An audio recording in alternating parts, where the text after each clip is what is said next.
Bonjour à toi et bienvenue sur la chaîne Star en Maths TV, la chaîne des élèves qui veulent progresser en mathématiques. Alors j'espère que c'est ton cas. Aujourd'hui on va voir un petit point technique que j'ai... quelqu'un m'a envoyé une question il y a, je crois que c'était hier en fait tout simplement. C'était à propos d'une inéquation à résoudre et c'est un petit point que des fois tu vas retrouver concernant le second degré. En fait, cette équation ou cette inéquation se ramenait à quelque chose comme ça, c'était x au carré moins 6x plus 9 supérieur ou égal à 0. Et là tu te demandes si tu es en début, ou si tu es en second, ou si tu es en début de première S par exemple, tu te demandes comment tu peux résoudre une telle inéquation. Alors si tu es en début de première S, dans pas longtemps tu devrais voir un outil qu'on appelle delta, un petit calcul à faire, qui devrait ensuite, avec des connaissances de cours supplémentaires, te permettre de résoudre cette inéquation. Et en fait ce que tu peux faire, avant même ça, c'est tout simplement regarder cette inéquation clairement parce que en fait elle se simplifie à fond. Elle se simplifie parce que tu obtiens x carré moins 6x plus 9. Qu'est-ce que c'est que ça? Eh bien c'est une identité remarquable, développée, tu vois. C'est quelque chose qui est de la forme x au carré, enfin on va dire a au carré, moins 2ab plus b au carré. Et avec le a, c'est x, tu vois, a au carré, x au carré, ça c'est la correspondance. Le moins 6x c'est quoi en fait? Eh bien c'est moins 2 fois x fois 3. Tu vois, le 2 c'est le 2 de 2ab, le a c'est x toujours, et le b c'est 3. Donc moins 6x c'est le 2ab en fait, si tu comptes pas le moins. Le 6x c'est juste 2ab. Et à la fin tu as plus b carré, donc le b c'est 3, puisque b carré ça fait bien 9. Donc de temps en temps, tu vas retomber sur ce cas, où tu peux transformer ton, si tu veux, ton polynôme du second degré développé, c'est-à-dire ici x au carré moins 6x plus 9, comment tu peux le transformer? Grâce à l'identité remarquable. Identité, ça veut dire égalité en maths. Une égalité remarquable, en fait, on aurait pu les appeler comme ça. Eh bien, a carré moins 2ab plus b carré, c'est égal à quoi? Tu te souviens? C'est égal à a moins b, le tout au carré, avec des parenthèses. Donc là, tu obtiens, on avait bien identifié le a, bien identifié le b, tu te souviens, hein, c'est super important en maths de bien identifier les éléments. Identifier, ça veut dire regarder un élément et te dire à quoi il correspond. Et là, tu obtiens tout simplement, eh bien, a moins b, le tout au carré avec des parenthèses cette fois-ci, donc ça c'est la forme factorisée, on pourrait l'appeler. Donc ça te donne x moins le b, tu te souviens, c'était 3, donc x moins 3, le tout au carré. Donc tu vois bien, je dis le tout pour dire les parenthèses en fait. X moins 3, le tout au carré. Ça c'est égal à x au carré moins 6x plus 9, je répète. Donc ça veut dire que ton inéquation se ramène à, tu peux mettre le symbole équivalent. Si tu veux pas le mettre, tu peux juste sauter une ligne. Je pense que c'est accepté comme ça en seconde et en première S. Et en dessous, tu mets ton inéquation, c'est x moins 3 le tout au carré supérieur ou égal à 0. Et tu vas me dire comment on résout ça, tu vois? Est-ce que j'ai vraiment avancé?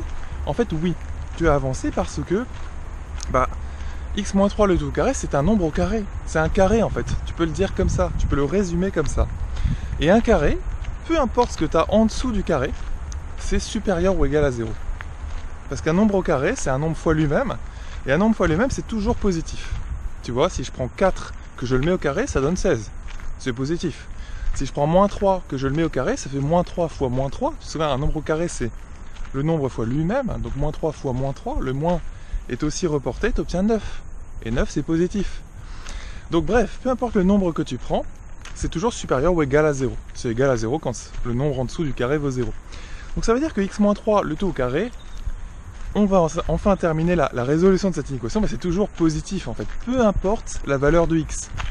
Souviens-toi que quand tu cherches à résoudre une inéquation ou une équation avec l'inconnu x, tu cherches le x en fait, tu cherches les valeurs de x, peut-être la valeur, ou peut-être que x ne peut être égal à rien du tout, pour satisfaire l'égalité ou l'inégalité. Donc là, au début, tu cherchais les x pour que, de telle sorte que x carré moins 6x plus 9 supérieur ou égal à 0. Ce qui revenait à, c'était le symbole équivalent, ce qui revenait à x moins 3 au carré, le tout supérieur ou égal à 0. Tu cherchais les valeurs de x telles que ça. Mais en fait, x, tu peux le prendre égal à ce que tu veux. Tu peux le prendre égal à ce que tu veux, puisque x moins 3, le tout au carré, je répète, sera, peu importe la valeur de x, toujours supérieur ou égal à 0. C'est un peu spécial, hein, mais en fait ça se comprend, je pense. Essaie de bien te répéter les étapes. Donc x, si je le prends égal à 0, par exemple, pour vérifier, 0 moins 3, ça fait moins 3. Si je le mets au carré, ça fait 9. Ça marche, c'est bien positif. Si je prends x égale 5, ça fait 5 moins 3, ça fait 2. Si je le mets au carré, ça fait 4. 2 au carré, ça fait 4. Donc en fait, tu obtiens toujours un nombre positif. Si je prends x égale, je sais pas moi, admettons moins 10. Alors moins 10 c'est peut-être un peu beaucoup, mais disons moins 2. Bah, tu obtiens moins 2, je remplace x par moins 2. Moins 2 moins 3, ça fait moins 5. Et si je mets ça au carré, parce qu'il y a bien des parenthèses, hein, donc c'est moins 5 le tout au carré, donc ça fait moins 5 fois moins 5, ça fait 25. Donc c'est bien positif aussi.